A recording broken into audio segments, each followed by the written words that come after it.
thank you for joining us. This is very exciting as we have a little panel on transnational perspectives on planning and prediction for leading in building resilient communities through evidence-based approaches today. So we call that leadership and resilience. That's today's episode. Thank you so much for joining. This episode is very important, and it is part of the Resilient Reimagined leadership series. This is actually the second episode. The first episode kicked off last month. This is well aligned with our college's new strategic vision to be a destination college here at the Embry-Riddle Worldwide College of Arts and Sciences for multidisciplinary studies and impactful collaborative research, as well as to continue to be a national leader in general education, developing opportunities for our diverse student population to fulfill their educational goals and become responsive, responsible global citizens. It's very interesting. Speaking of resilience, it started in environmental science. There was a seminal article by a leader in the field at that time in early 1970s, in the early 1970s, I think in 1972. So a person named Holling, he wrote the first, resilience was considered before, but then the scientific founding of the concept of resilience that was by Holling in environmental science. And now speaking of climate resilience, you see after almost 50 years, this is circling back to the origins of the concept. We are not talking specifically about climate resilience today, but it will be part of the consideration as we are discussing planning for disasters, experience and research. That will be the second presentation by Dr. Ray Chang. Let me welcome Ray and portray him as a very senior assistant professor in our Department of Security and Emergency Services. He is a transnational scholar, still actively working with international partners, but he is also becoming a core expert in the homeland and civil security enterprise in the United States, in particular with his leadership on planning committees for the Federal Emergency Management Agency, known as FEMA. You've heard about it, Emergency Management Institute's annual conference in Emmitsburg in Maryland. So very important leader in the field, and also has a previous career as a firefighter in Taiwan. So a academic. And Ray is also not only a very senior assistant professor at our college in the Department of Security and Emergency Services, but also the chair of our Master of Science program in Emergency Services. So he'll speak second on planning for disasters, experience and research. And kicking us off will be Jihan Aydiner, who is also in the Department of Security and Emergency Services, where he is assistant professor and also the chair of the Bachelor of Science program in Homeland Security. And he will present on using hybrid intelligence and predictive risk rating modeling for threat and risk analysis in assessment in Homeland Security studies. I recommend we proceed as follows. So I'll ask Jihan and Ray to present. After that, we'll have a little conversation, including Q&A. But I would also encourage you, all our participants, as Jihan and Ray are presenting, if you have any immediate questions, if you already left them in the chat, that would be wonderful. So sometimes speakers like to pick questions up as they proceed, and already answering them en passant as they are presenting. Otherwise, we'll take care of all questions in the chat after the two presentations have been concluded. And to kick off, I think it would be nice if you wanted, if you just, typed your location in the chat so we know where you are, where you're joining us from, speaking of transnational perspectives. And we call it transnational, not international, because we are a worldwide College of Arts and Sciences, and leadership for resilience is really a transnational challenge. It's a global community. Basically, it's a challenge for world citizens. It's not really international between nations. It transcends boundaries, therefore transnational. So with that, without further ado, thanks Jihan and Ray for joining us today to present. And can I ask you to kick us off, Jihan, please, with your presentation? Thank you. Yeah, sure, thank you. Hi everyone. First, I want to share my screen and talk about my topic today. Today, I want to talk about using hybrid intelligence and predictive risk rating modeling for threat risk analysis and assessment in homeland security studies.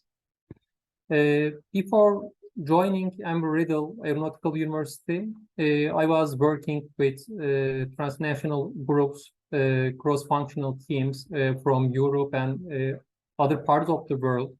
And I was working with AI teams on predictive studies, especially collecting data, providing reports and recommendations for organizations and security agencies.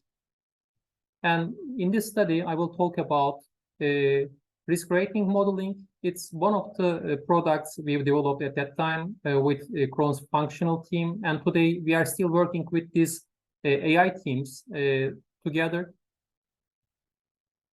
And why we can first start with the why artificial intelligence or why hybrid intelligence we need.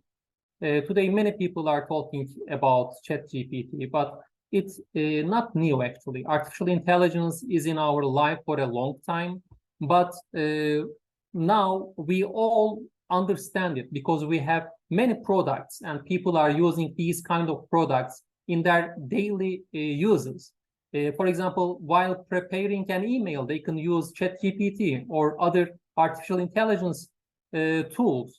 And in any area, it can be used. You can even create a PowerPoint slides with Notion AI. These are all possible things.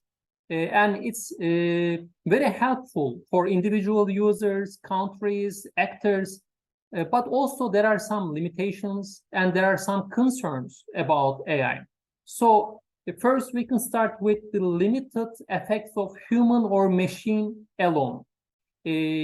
When you just rely on human systems, even you create a team, cross-functional team, and bring together all experts from different areas, they can provide you expertise, especially in their areas. But there is a connection between these expertise. It's not easy to a person knows area. For example, we are creating a combined research together with Ray. Ray's expertise is on more emergency, and my expertise is on more homeland security issues. But while combining these, we need one person who knows both areas very well. When you think many other areas, from STEM education to social sciences and computational sciences, combining all these together in the same pot, it's very hard. And we can use machine systems to connect these neural networks. So we need both of them. Human should be always in the loop, and also our machine system should develop itself.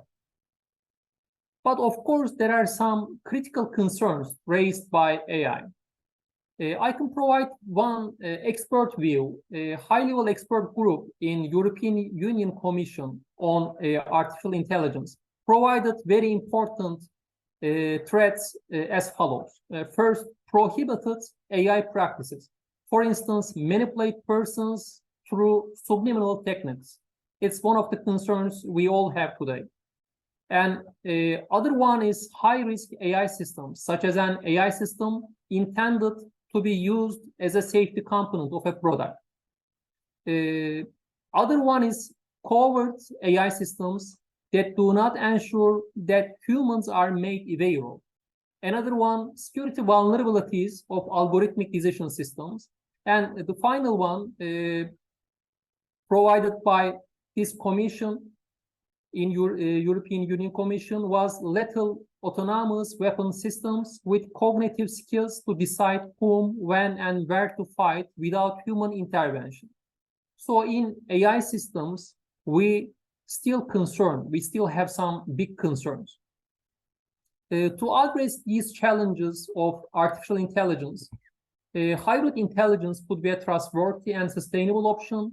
Hybrid intelligence because refers to a perfect amalgam of human and artificial intelligence, and we can use this system in homeland security studies and develop resilience.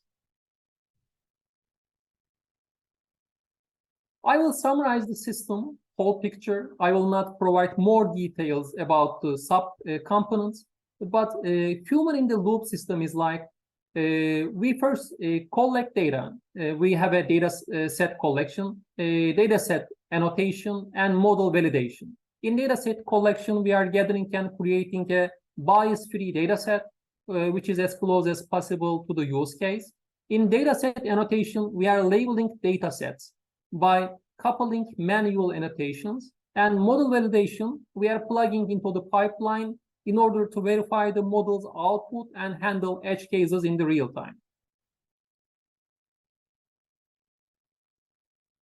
It's important to develop a dynamic ontology structure for the recognition of events, objects, and documents, which are the main components of the system. In a dynamic ontology, these objects refers to entities, living things, person. Events refers to crimes, conflicts, disasters, security crises, and documents refers to analysis, reports, articles, and dictionaries. Whole picture seems like this.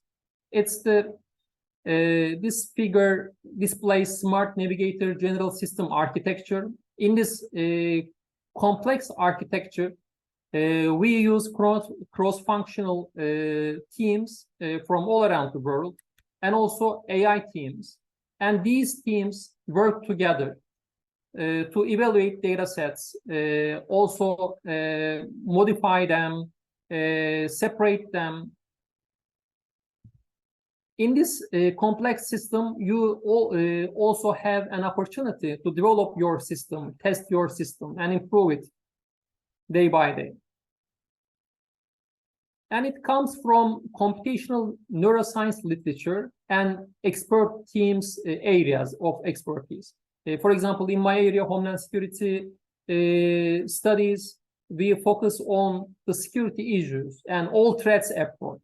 Not only disasters, emergencies, domestic issues, terror events, also new threats, emerging threats. We are looking for these data. And subject matter expert is very important to include in the team because they can provide you up-to-date information about the recent developments in the event. And we match these two because the first one refers to dimensions of decision support. These are, like informative support, suggestive support, dynamic support. For example, in suggestive support, you can provide a decision and suggestions on how to exercise. And you can see design principles. These are the ontology, expertise matching, human inputs. These are also very important because you can understand the data, for example, with visualization better. So mental picture of the knowledge is very important. If you are working with the people who are not familiar with artificial intelligence, you need some connecting points.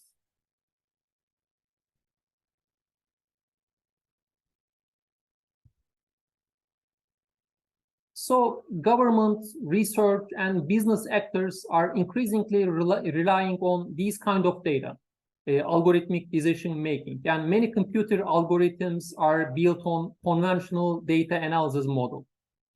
But in highly complex and uncertain situations like homeland security related issues, due to shortages of algorithmic decision making, hybrid intelligence model holds significant promise in serving, better decision support and predictive risk threat analysis, especially in situations like conflict and crisis, operation management, and law enforcement activities.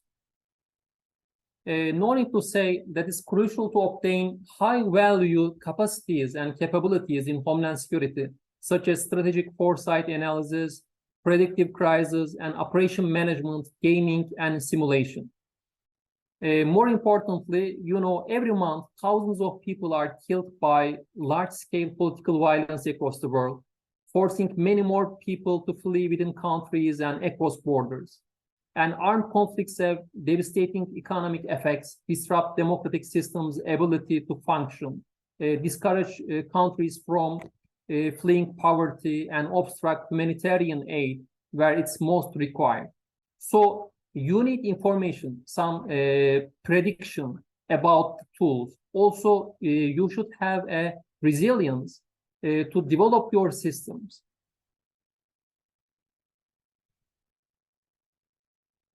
System project includes the first elements I've talked about, in frequency. In this model, in frequency, we are talking about for example, crimes count, crimes frequency, armed conflict counts, and in event list, we are talking about the event type, for example, disaster, emergent threats, crimes, or terror events. And in crime scores or in armed conflict score, we assign a score based on the data provided by subject matter experts and AI functions. And finally, we have a score, a risk rating of the event. What are the main tools in this system? We have 6 main tools and 34 subcomponents. The historical threat level is very important in any security or disaster case. For example, while talking about emergencies, we are still talking about lessons learned from Hurricane Katrina. And for example, while talking about terror events, we are still looking at the data after 9/11. So historical threat level is one of the main components of the system, and it's also multiplying. We also need threat actor score. So while evaluating threats, we should know about the type of threat. Is it a crime? Is it a terror event? Is it a wildfire? These are very important information for us. And threat occurrence likelihood. For example, wildfire occurrence likelihood in California is very high, but flood occurrence likelihood in Florida is, very high.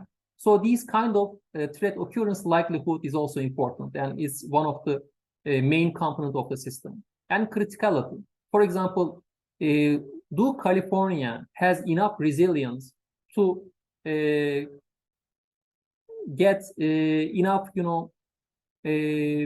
supportive system to prevent or mitigate against a wildfire?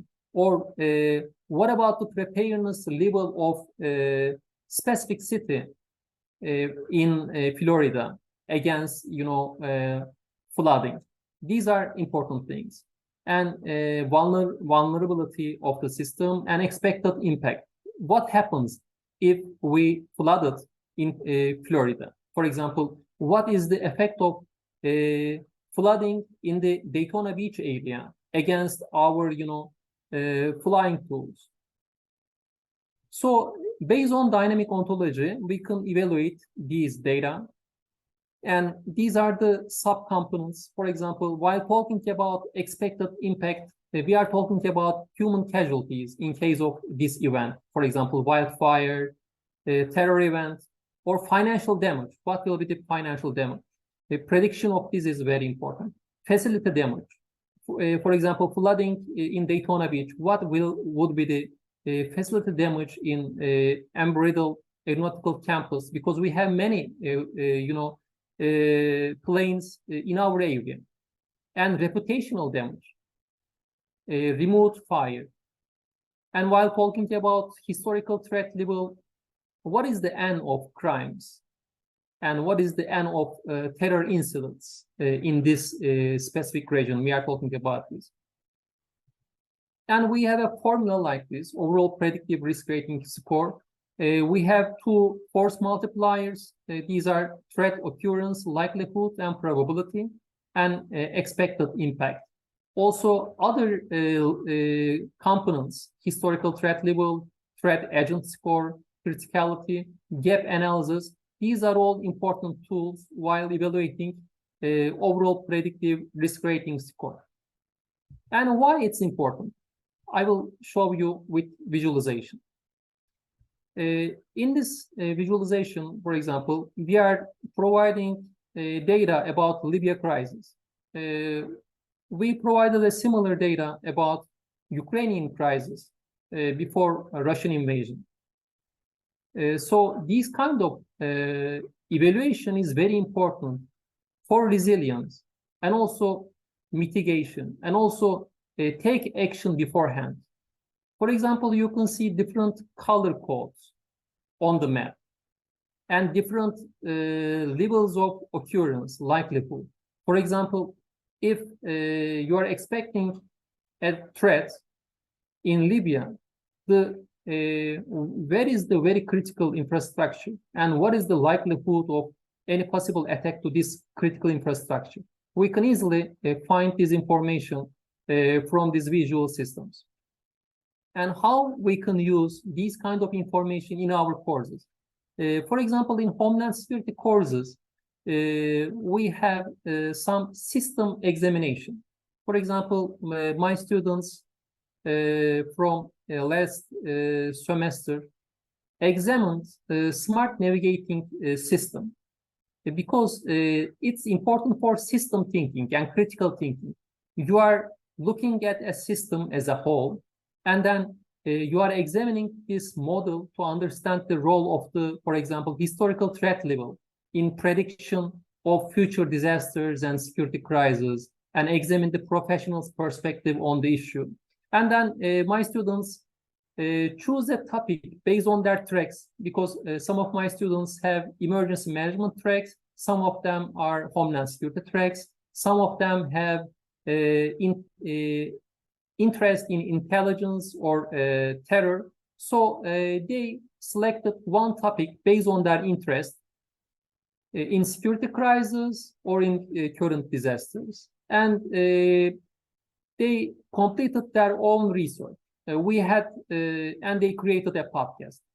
We had some following, sections, like first they shared their information, view about the system, and then they provided information about the role of historical data.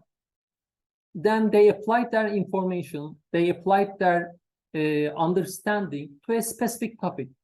For example, they selected a specific topic on wildfire, and then they made a prediction about what can be done in wildfire in a specific region, and what can we do to prepare and be resilient against the issue they've selected. Because policies, workforce, economic steps, and management issues, these are all important tools after event happen. I will provide on chat box one of my students' great podcast on this topic. Thank you so much. I'm now turning to Dean Alexander.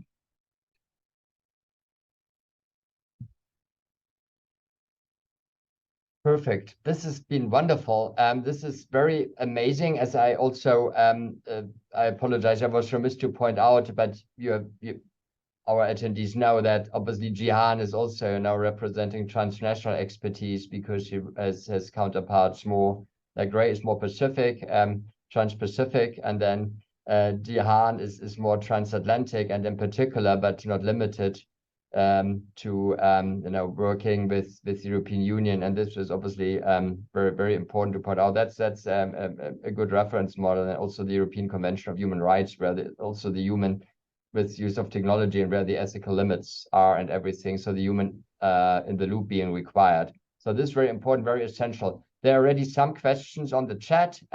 maybe, Gian, as we move along, if you have a chance to already take care of some of those. I think you're already active on the chat. That is great. Thank you so much. This has been fascinating to me, as I'm sure to everybody else.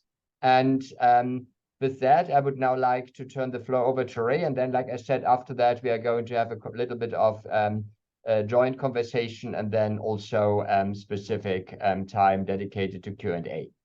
Over to you, Ray, and thanks again. Okay, so hi everyone, good morning, good afternoon, good night.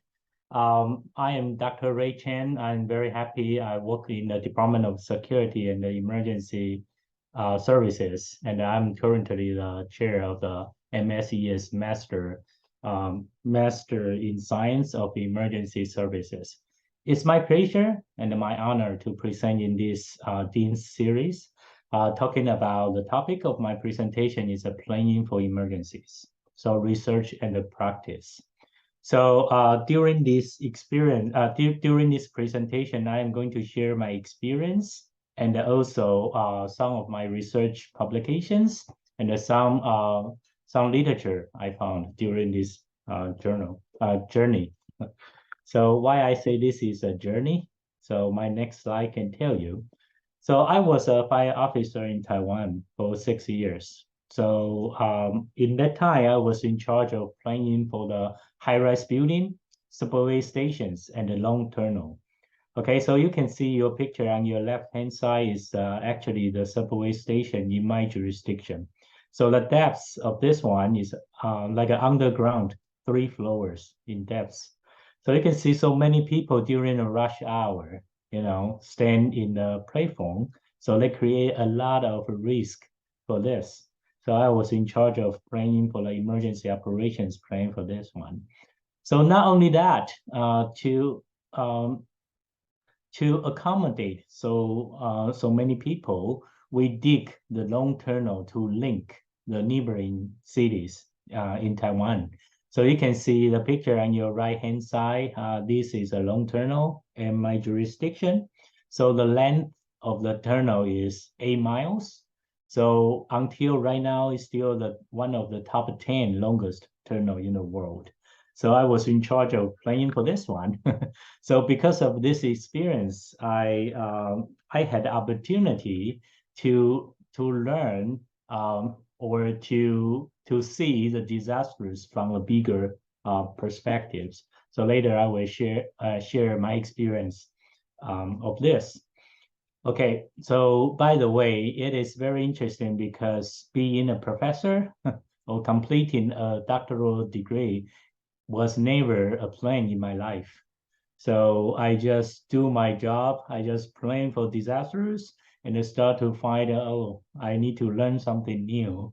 So I continue my study, master's, PhDs, then later I become a professor. So that is a very interesting life experience.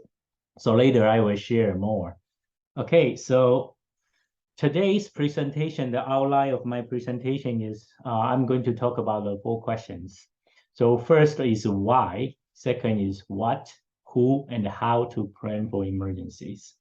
So these are the outlines. So first of all, when we plan to manage a disaster, there are 4 phases of disaster management. The first one is called mitigation. We try to mitigate a hazard, right? So we set up the urban planning. We created the laws and the regulations. Then the next one is a preparedness. So based on those urban planning laws and the regulations, we create plans. We provide training courses to citizens and the first responders. Then at the end of this phase, we provide a disaster exercise to test our plans and the training courses. Okay, then when a disaster strikes, we start to respond to disaster. So which involving firefighting, like search and rescue, and also evacuation. But on the same time, right, when we respond to a disaster, we also recover from it. So for example, after we evacuate a group of people, our next thing is we need to consider how to relocate land in the shelters. right? So response and the recovery happen at the same time. So during the recovery phase, we need to work with social workers. We also need to consider the locations of shelters, and then at the end of the disaster recovery, we need to think about, do we need to rebuild our community in the same location, right? So that link to the mitigation, right? We need to do the urban planning again. So for me, these four phrases actually influence to each other, and then they become a cycle of emergency management, which means everything you do in response would influence the strategies in preparedness, in recovery, and in mitigation. Okay, so why this is so important? Because I'm going to provide some example. For example, many people are talking about to introduce a disaster response system, coincident command system to Taiwan. But the problem is, as I said, if you want to add a response system to the response phrase, you will automatically influence the other three phrases. So it's not just to introduce a response system to Taiwan, it's actually need to conduct a change in disaster mitigation, disaster preparedness, and recovery. So it becomes very difficult to do this, right? Another example is I talked to the security director of the Taipei 101. If you ever been to Taiwan, been to Taipei, Taipei 101 is one of the largest building in the world. It's 88 floors in height. So think about how tall is this building. So he say, I really care about the public safety. I really want to improve, but every year we have a group of professors. 10 professors come up with more than 10 suggestions of improvements. How can I strengthen the emergency management capabilities in my company? So again, come back to my previous slide, right? So if these professors can think about this as a cycle, everything you are doing here will influence other three parts. These professors can provide a more comprehensive or more holistic plan to the Taipei 101. Okay, so this is very important. First principle of disaster planning is we need to have a very holistic view, right? To look at the different types of disasters. Okay. So another gap of disaster planning is planning and the implementation normally have gap, right? For example, in the research I conducted in Oklahoma. So again, although I might not have enough time to talk about every details, but if you are interested in this research, I already provide a citation here. So you can download this paper from the Journal of Local Government Studies. So there is a senior emergency manager in Oklahoma talk to us. They say, yeah, to deal with the earthquake, we already update our state building codes, but we do not have enough people to enforce these codes. So again, if we look at the emergency management as a cycle, right? Everything we're doing, for example, you introduce building codes from California in the disaster mitigation parts. You also need to think about how are you going to prepare for it, respond to it, and recover from it based on the new building code, right? Another example is when I planned for the longest tunnel in Taiwan, I talked to the Ministry of Transportation in Taiwan. I say, okay, to maintain this tunnel, we might need 40 million Taiwanese dollar every year, and every year. So she asked me, maintaining the tunnel is more expensive than construction. So why? Right? So many people actually do not realize that maintaining a tunnel or maintaining a car, maintaining a building sometimes is even more expensive than build a new one, right? So in higher education, the example is this, right? So if you go to traditional, not like us, worldwide campus, traditional campus, you will see there are so many fancy buildings. So what happened is the traditional universities have successful alumni. They would donate these fancy buildings to the universities.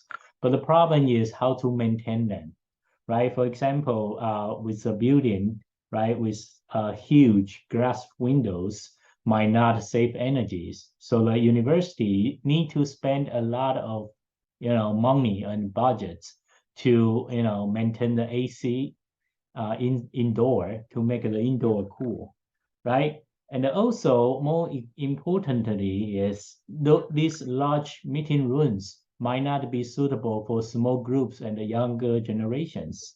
Especially right now, everybody have like a small screen on their pockets, right? So right now we might not need to like the big gathering space or big classroom.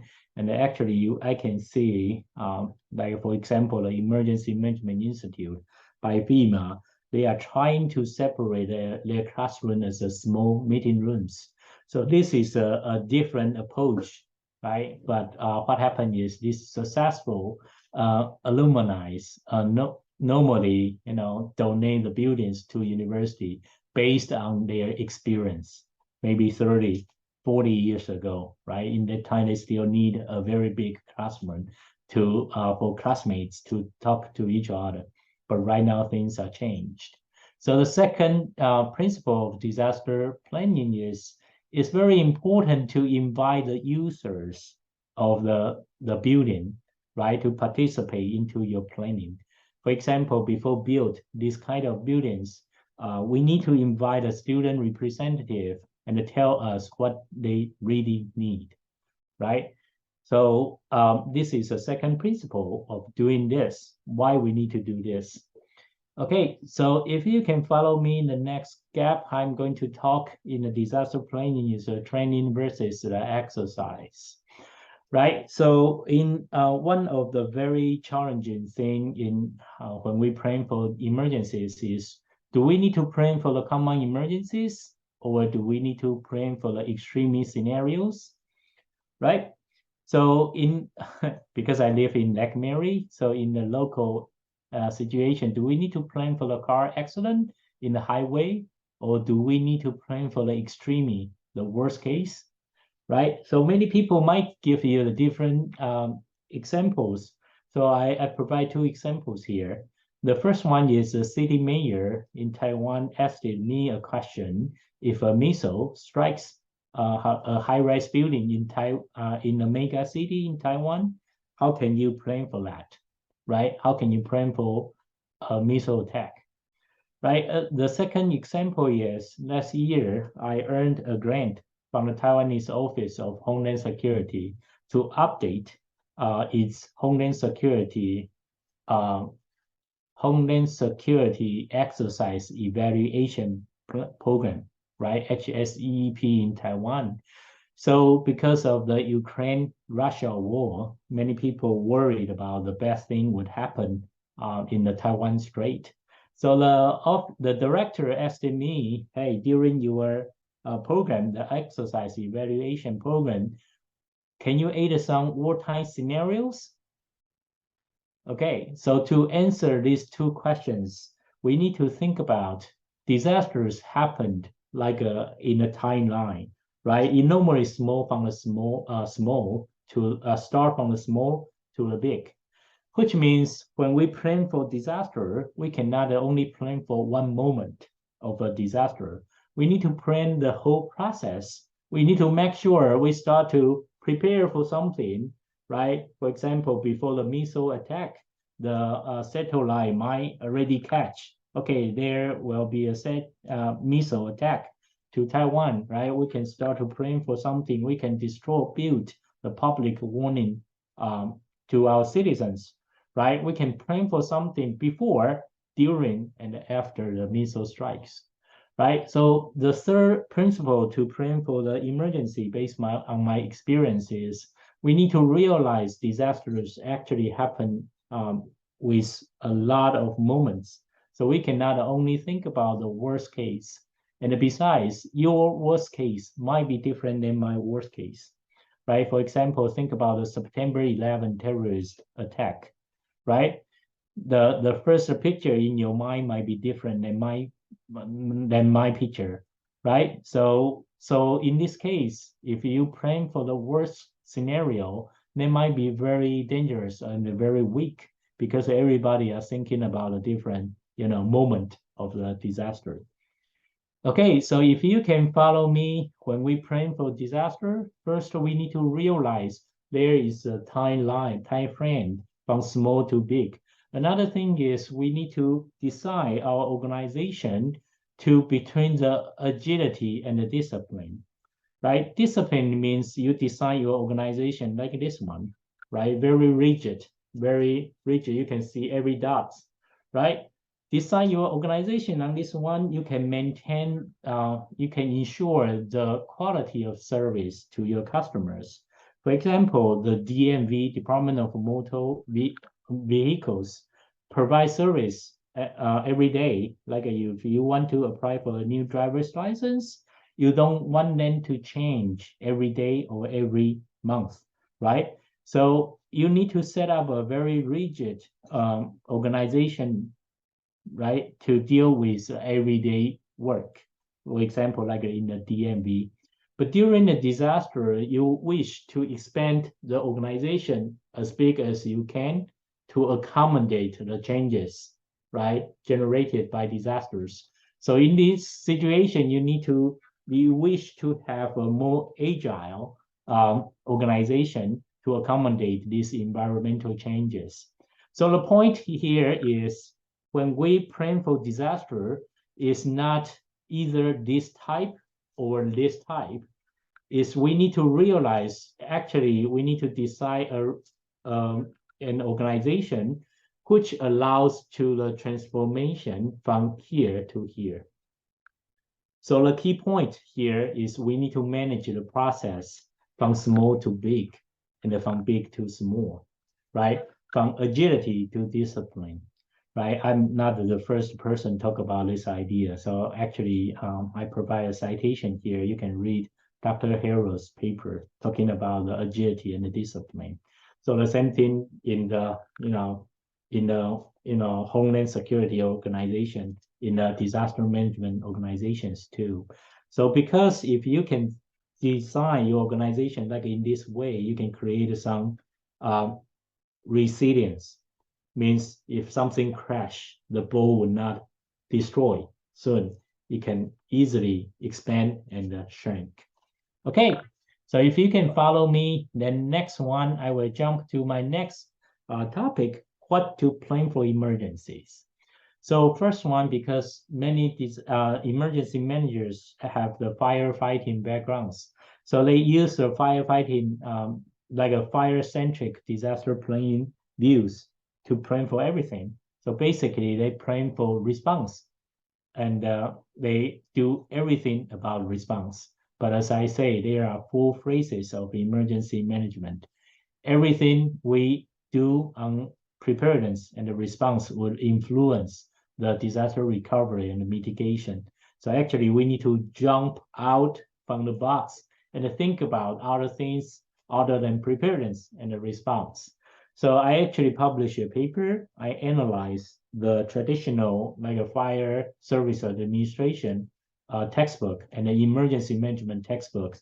And I found that if a fire officer wants to switch gear, become an emergency manager, he or she need to learn more on disaster mitigation and disaster recovery. So again, you can download this paper. I discussed the research methodology in this paper too. Okay, so the next gap is what to plan for emergencies. Many people might think, hey, there are at least more than 100 types of disasters and emergencies, right? How can you plan for each one? So academically, a researcher called Quarantelli told us, although disasters might have the different types, but there are some universal activities we can do regardless of the different types of the emergencies. For example, no matter we respond to earthquake, fire, flooding or even tornado eruption, we still need to establish a communication system. We still need to establish a response system. We still need to transport our citizens to the hospital. We still need to maintain like the transportation system, right? So if we can plan for these universal activities, that means we can handle with different types of disasters, right? So in the particularly, the FEMA's National Response Framework called these are the ESFs, Emergency Support Functions. So there are about 18 ESFs in the state of Florida, so which includes communication, firefighting, transportation, and also those emergency medical services. Because of time, I cannot talk too deep on this, I say, response-generated demands, but I already provide citation and also welcome to ask a question. So the major takeaway from this slide is we need to plan for the functions of disaster response, not for the activities of disaster response. So if we can plan for those functions, we don't need to worry about the different types of disasters. And this is exactly the suggestions I provided to the Taipei 101 and to another private company in Taiwan. So that's why I earned a contract from that private company to establish a company-wide emergency management system from 2020 to right now. Okay, so we are planning for the functions of disaster response, not the activities. Okay, so who should we involve in the disaster planning? As I said again previously, we need to invite those, we need to jump out of our box and invite those people, everyone who will be involved in the emergency management to join this process.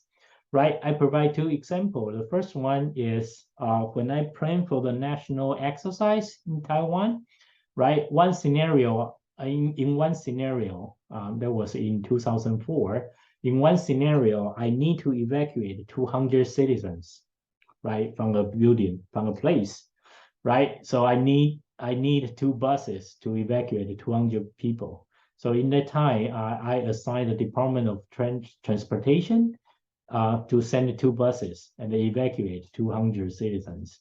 But the representative from the DOT talked to me, say, hey, we are the Department of Transportation, not the Department of Buses. So how can I find the 2 buses to evacuate these people? So again, the major takeaway from here is when we plan for disasters, we need to talk to them, right? We cannot just assign them jobs based on their agency's name, right? For example, the DOT might not have buses to evacuate people, right? So this is very important to incorporate those which we say the emergency management stakeholders to join the planning process. Okay, again, I don't have enough time, but I provide a citation here. There are 2 examples from my research. Welcome to read them. So finally, how to plan for emergencies. We need to realize no matter how hard we try, there are still so many uncertainties, uncertain risks we will encounter. So one example is the picture up, right? Is the airplane actually crashed in the river, right? Although everybody practiced the scenario of airplane crash, but no one expected the airplane will crash in the river. Okay, so that created some uncertain risk. Okay, I will jump to my conclusion. So conclusion today is we need to use broader perspective to plan for disasters, jump out of the box and learn from the different disciplines, right? Then we need to add more emergency management research results to planning. So we need to combine the practical experience and academic research. So at the end of my presentation, I want to echo to what Sihan said, right? So I actually asked the chat GPT about tell me some challenges on planning for emergencies. So these 7 answers, chat GPT gave me these 7 answers. which already cover the majority of the points in my presentation. So I would say this is more like a challenge for the disaster planners. Think about in the future, if the AI already know what you are going to say, we need to add more insights into these answers, right? Just like what I did, right? I added citations, I added my practical experience to explain the different concepts, which will be very beneficial for the disaster planning. Okay, so this is my presentation today, and this is my email. Thank you for your attention, and welcome to any question. Thank you very much. Wonderful. Thank you so much, Ray. And we have a few minutes left. That's perfect. But let me get started. Let me start the discussion part of this. Could you summarize, Jian and Ray, your takeaway from your presentation regarding what's the lesson for leadership in building resilient communities from your respective perspective? Sihan, you want first or I first? Please, Ray, you can start. Okay. So my major takeaway is always include people of different backgrounds into your decision-making processes, right? So no matter how hard you try, you still have something you cannot predict, right? So working with people of different backgrounds can help you to eliminate your blind spots. So this is a major takeaway from my experience in academic research. Thank you. Thank you, Ray. And Jihan. In artificial intelligence is developing so fast, and just from the technologies provided by OpenAI is changing everything now. For example, in education, now we are talking about adapting our system and evaluating these kind of things. So most important takeaway is taking human in the loop of this system all the time, from beginning to the system development. So what we are doing, or what kind of technology we have, if we have human always in the loop, if we can adapt easily, we can be more resilient. Thank you. Very, very, very insightful as well. And I believe that we have basically, let me see, I'm just working on the chat. So we have all previous questions, I think. Thank you. We're working concurrently on the chat, Jian and Ray, I believe. So that has been answered. And there is a question from John Roscheller. How do you address the issue of practical drift where expert planning, oops, if I could read this here, where expert planning is best accomplished by non-local experts is pitted against local planners who don't require non-local experts? So maybe you can read that on the chat so it becomes clearer. So the question yeah, for both I'm of trying you. to.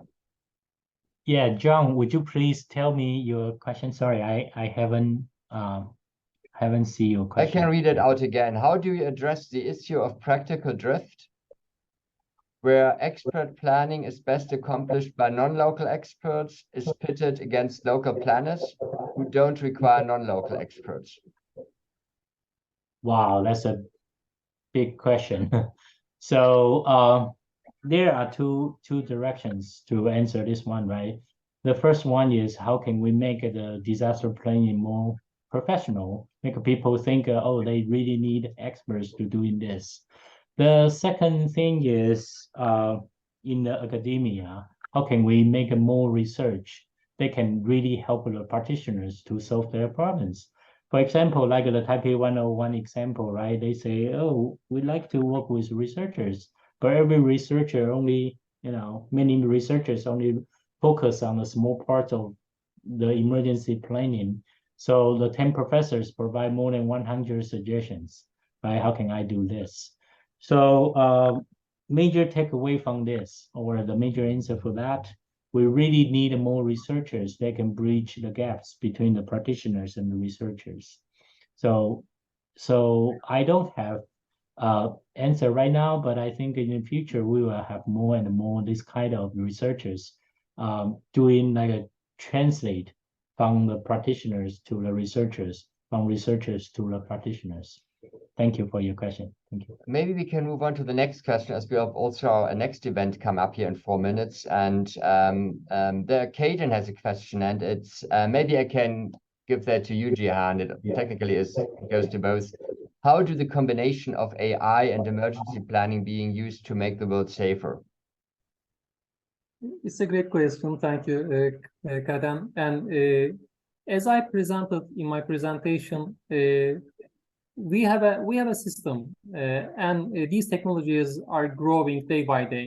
We just need to be in the system. We just need to adapt, and it includes policymakers and government and entities, all entities. So we need cross-functional teams, subject matter experts, also AI professionals, while making our decision about any problem. It can be emergency planning.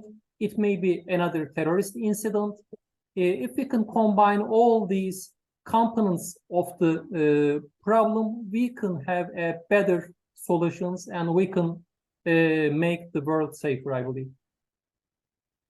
Wonderful, perfect. So then there is another question by Maurice. Good to see you here, Maurice. By the way, thanks for coming. So yes, we are going to make the recording available via our YouTube channel. And we are also going to discuss with Ray and Jihan if they give us permission to put up their presentations, their slide deck as PDF. So we'll see if that is possible. And we will follow up in an email to all registered participants. So with that additional information. So number one, the link to the recording, and then any additional materials such as PDFs if possible. So watch out within the next few days, by the end of the week, you should have it from an email from Eventbrite, a follow-up email on the event, and that will include the recording link. And then if fine with the presenters, they don't have to, but if they agree, then also the link to the PDFs.